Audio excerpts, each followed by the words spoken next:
Deliberate cold exposure has a very powerful effect on the release of dopamine in our brain and body. There are a couple of mechanisms by which one might experience increases in testosterone as a consequence of deliberate cold exposure. Brown fat can increase your overall core metabolism. In other words, the number of calories that you burn per day.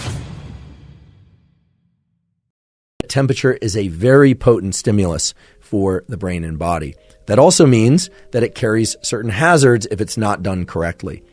It's key to point out the word deliberate.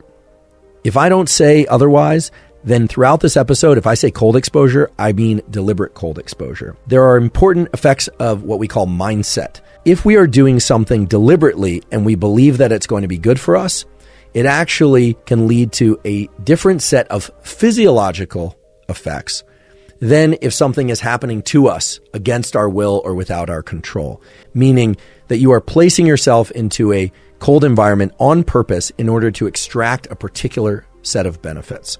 And one of the most common questions I get when discussing the use of cold for sake of mental or physical performance, metabolism, etc., is how cold should it be? How cold depends on your cold tolerance, your core metabolism, and a number of other features that there is simply no way I could know or have access to.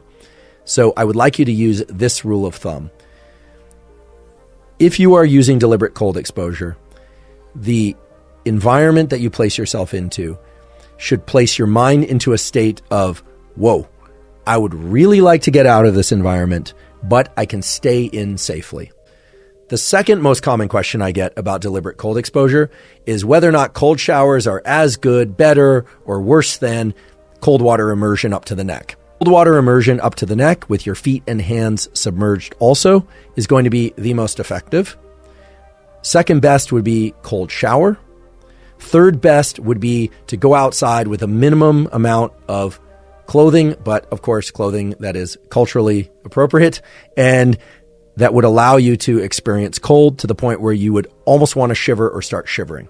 So let's talk about protocols for enhancing mental health and performance using deliberate cold exposure. What happens when we get into cold is that we experience an increase in norepinephrine, in noradrenaline release, and in adrenaline release.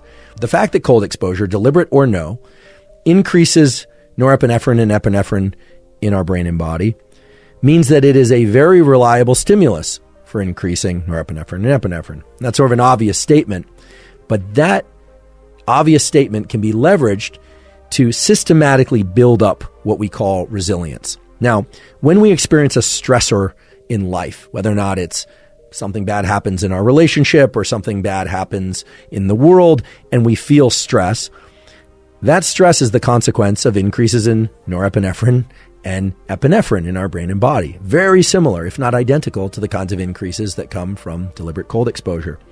So deliberate cold exposure is an opportunity to deliberately stress our body. And yet, because it's deliberate and because we can take certain steps, which I'll describe in a moment, we can learn to maintain mental clarity. We can learn to maintain calm while our body is in a state of stress.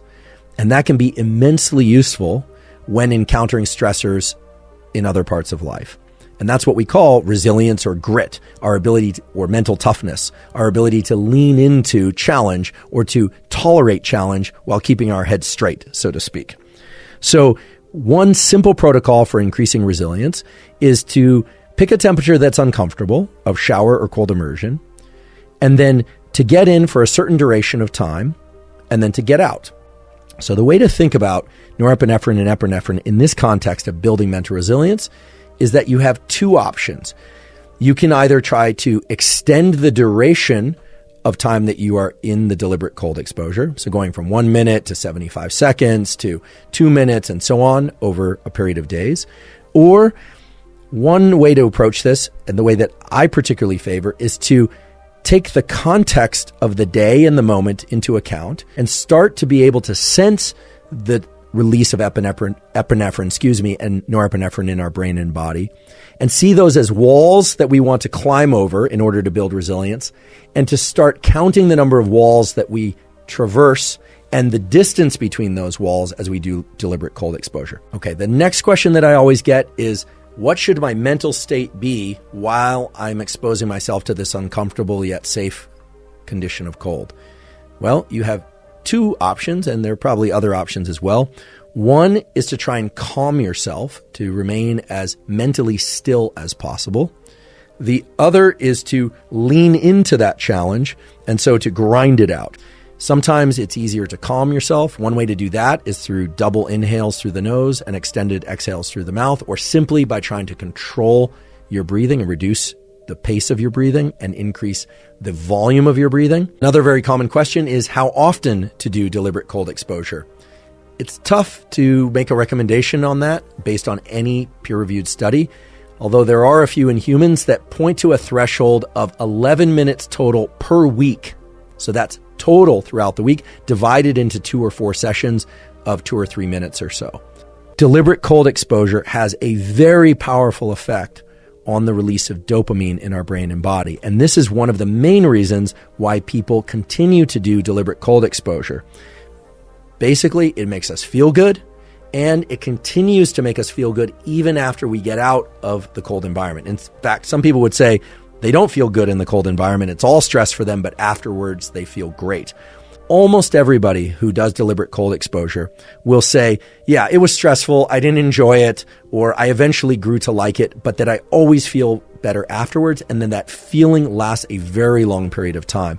And I think it's almost certain that those experiences that people report relate to these increases in dopamine, and in concert with the increases in norepinephrine, also explain the other effect that's commonly reported, which is an enhancement in mental acuity and the ability to focus. Now I'd like to shift our attention to the effects of deliberate cold exposure on metabolism.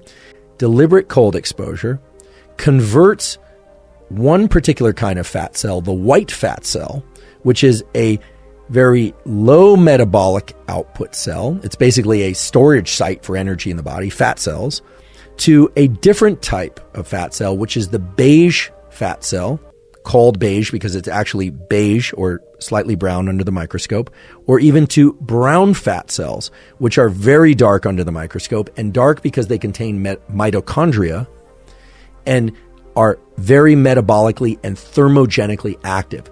So beige fat and brown fat is very good at raising our metabolism and helps burn white fat. Now, of course, it does that only in the context of a caloric deficit, but it can actually help create that caloric deficit.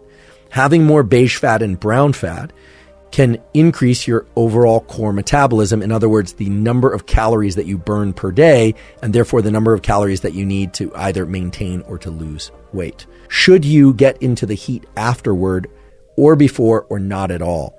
And this is where we can point to the so-called Soberg principle. To achieve the greatest increases in metabolism through deliberate cold exposure, you want to force yourself to reheat on your own after the deliberate cold exposure, meaning you wouldn't want to go from the cold shower to a hot shower, or from the cold shower to a sauna. Rather, if you were going to start with a hot shower, or you're going to start with a sauna, that you would end with the cold, and then you would reheat naturally.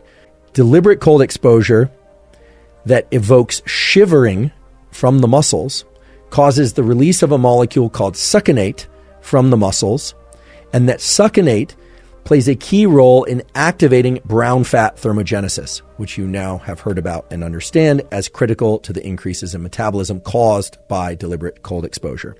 So what this means is if you want to increase your metabolism, end on cold, that's the Soberg principle, and as best you can, try and get to the point where you are shivering either when you are in the cold exposure or immediately afterwards. Now I'd like to shift our attention to the use of deliberate cold exposure for sake of physical performance. If your main goal is hypertrophy and strength, it is probably best to avoid cold water immersion and ice bath immersion in the 4 hours immediately following that strength and or hypertrophy training. Now, there are nice data pointing to the fact that doing cold water immersion after a hard run, so endurance training or even sprint and interval training, or after a weight workout where your main focus is on performance of those movements, or after a skill training workout where your main focus is on performance of those movements, that there's no reason to think that that cold water immersion or ice bath or cold shower would inhibit the progress or the stimulus that would lead to progress that occurred during that training session. If you are somebody who experiences a lot of delayed onset muscle soreness, taking a cold shower after your training or getting into a cold immersion after your training, even if it's a few hours later, ought to help. And if you are doing particularly intense training, then you probably want to ratchet up the number of cold exposure sessions that you're doing, even if those have to be done on separate days from your training, because a lot of the inflammatory effects of training, endurance and strength training, are actually occurring some hours away from the training stimulus. So it's not just that inflammation goes up radically during training, which it often can, but that it can occur even in the days and even weeks afterwards, depending on how intense and how long duration that training is. So deliberate cold exposure is very powerful as an anti-inflammatory tool. A final topic related to the use of deliberate cold exposure for improving health and performance, using deliberate cold exposure to the groin, in particular to the testicles, in order to try and increase testosterone. There are a couple of mechanisms by which one might experience increases in testosterone as a consequence of deliberate cold exposure. The first is somewhat direct, which is that anytime you cool a body surface, that if it's cold enough, you're going to get vasoconstriction, and then subsequently you're going to get a rebound increase in vasodilation, meaning you're going to constrict the blood vessels in that area, and then after the cold is removed, there's going to be more blood flow to that area. And of course, blood flow relates to organ health and tissue health generally, so perfusion of that region and those and the gonads, to be specific, with additional blood, you could imagine in some ways increasing testosterone. The other probably more likely mechanism relates to the dopamine increases caused by cold exposure that we talked about earlier. Again, anytime you have a somewhat stressful stimulus, but in particular with cold exposure, it seems that the catecholamines, norepinephrine, epinephrine, and dopamine all increase. And dopamine is known to be in the pathway that can stimulate testosterone. And so while there isn't a direct relationship between dopamine stimulating testosterone, there is an interesting pathway whereby dopamine increases can trigger increases in things like luteinizing hormone, which can trigger increases in testosterone, as well as estrogen for that matter. If you are going to do deliberate cold exposure, you are going to increase your core body temperature. And that makes sense if you think about how deliberate cold exposure can increase metabolism by increasing thermogenesis.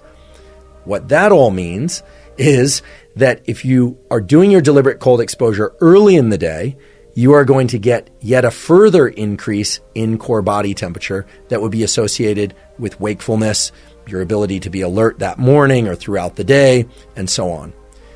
It also means that if you do your deliberate cold exposure very late in the evening or at night, so 6 p.m., 7 p.m., 9 p.m., and so on, you are going to increase your core body temperature. And if you recall, a decrease in core body temperature of 1 to 3 degrees is not just beneficial, but is necessary in order to get into deep sleep and remain in deep sleep.